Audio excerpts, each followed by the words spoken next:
This is the after the storm, but also after the repair.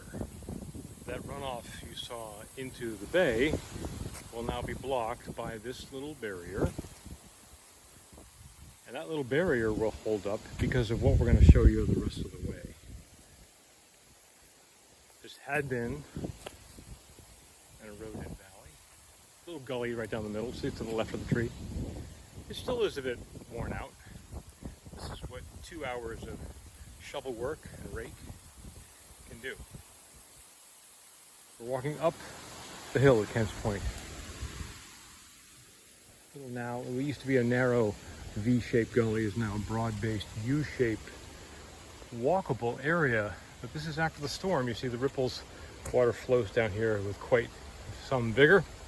But the real problem is right here, going all the way up there, top of the hill, way up there. But now, these water bars, which were put in place about a year ago, are able to function again. You can have a beautiful water bar, but if you don't clean it out, it's like having a gutter that is not clean, and guess what? It overflows. But this is now what it looks like under repair. Again, the source of the water is coming out from this hillside here, flowing with force and weight here, and used to come right down like that. And that's why we put in this water bar here across the diagonal, you see? It's an old cedar log post. But it was clogged with sand and debris, because that's a lot of water coming down, but now it looks like this. It has a place to go.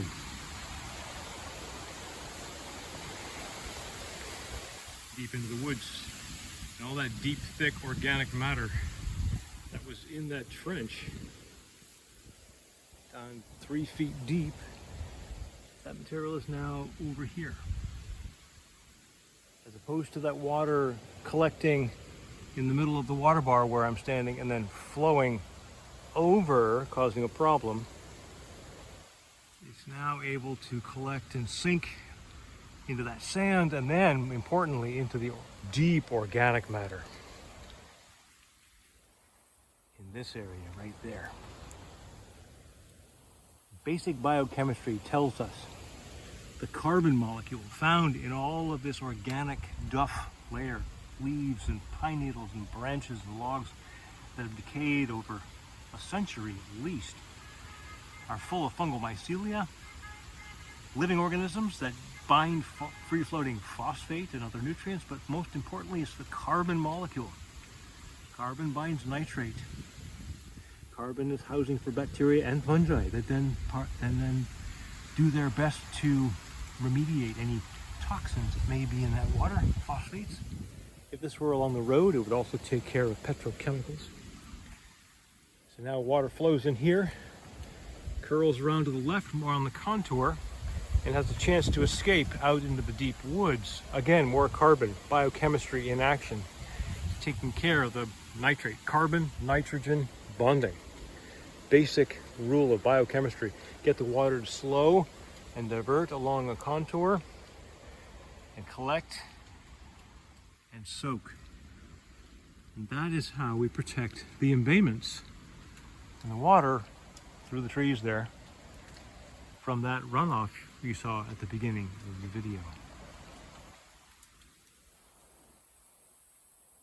2 hours, shovel, a blower, a bamboo rake, and knowing where to put all the material.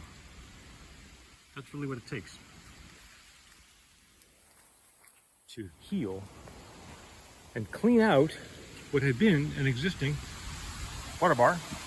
But the real answer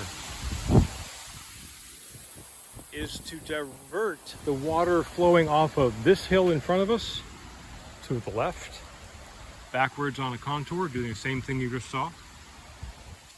We're taking this water coming roaring down this hill, take it to the left and soak into those woods before it has a chance to come roaring across these exposed roots, which are exposed because of, yes, the erosion, the runoff, causing that erosion. But now, it's still coming. Can't stop it from coming. Gravity works. Now we make it work in our favor. As opposed to just roaring straight down that gully and causing a V-shaped ravine, it's going down along the cleaned out water bar into the deep soak-away saturation basin and hugel terrace full of organic carbon. I'm Peter Jensen, but this is Terra Firma Permagardens. Regenerative agroecology in action at Kent's Point in Orleans, Massachusetts. Stop by and visit on a rainy day.